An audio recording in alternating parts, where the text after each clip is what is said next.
What's up, everybody? Welcome to the AM, guys. Welcome to 5 Minute Rants. I'm your host, Michael Abernathy, and welcome to the show predicated on the journey of life and business. I hope you're doing well. Hope life is treating y'all good. I'm going to go ahead and get on into this, guys. I want to talk about how less is more, okay? And I'm talking about this. One, there's multiple ways to talk about this and to approach this and how this applies in lots of areas, but I specifically want to talk about how this is really true when it comes to making decisions. I think it's really true when it comes to really offering clients solutions or different things like that. And I'm going to start with this. I'm going to read you something. So according to a study in the Journal of Natural Human Behavior, and this was done this is part of a research team at Caltech. They determined that somewhere to be between 18 to 15 choices is the optimal number to give somebody. Okay.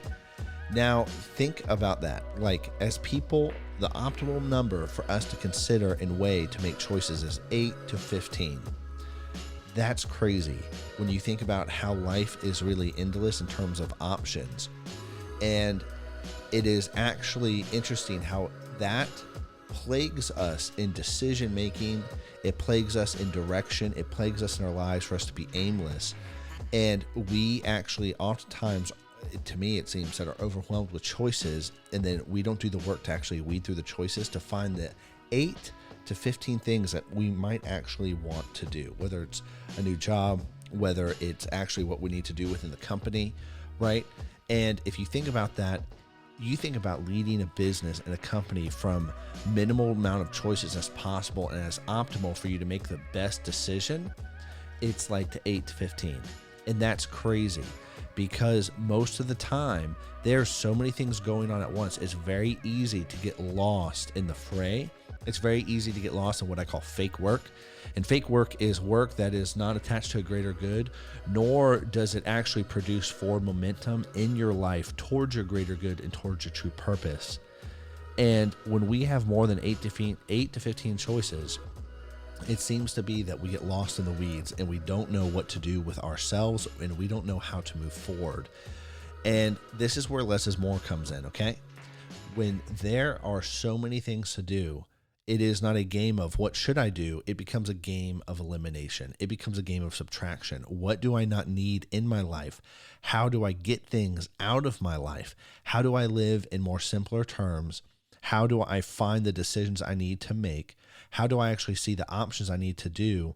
How do I see the options that I have to choose from and then to pick the option that I need to do? And that is all about subtraction. It is all about saying no and taking away. And for some reason, we as people have a problem with taking things away. We view it as negative versus positive. And really, when you take things away, life tends to become simpler and things seem to be more positive, and then they seem to grow in a more positive manner. For instance, the downfall of every nation, if you think about this, the downfall of every nation ends with materialism. I mean, think about what Rome was, materialism and entertainment.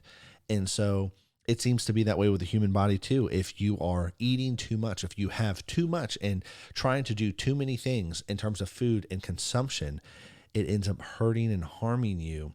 And that seems to be universal across just decision-making in general. When we're trying to do too many things, it hurts us. And I've talked about focus before, about, how focus really is like setting your energy and your sight on one thing and saying no to others. And then that way it helps you move forward and speed up in the direction that you actually want to move forward in. And that comes back to the law of subtraction. That's what I'm going to say. It really what it is. It's being able to say no. And every time you say no, it moves you forward in the direction you need to go. And so if you got decisions to make, if you need to find your purpose, if you need to try and find your real work, you got to start eliminating things. And here's an example. If you know what you don't want and you begin eliminating, like, hey, I don't want to live in mediocrity. Then that turns into, okay, cool, I want to be a producer. I want to live better and outside mediocrity. Or another example of this is if you know what you don't want and you begin eliminating things, Another example is I don't want to be dependent on others to provide for me. And then in turn, that turns into financial freedom. Just to give you an example of what I'm talking about. Well, guys, I'm out of time, so I'll catch y'all later. Peace.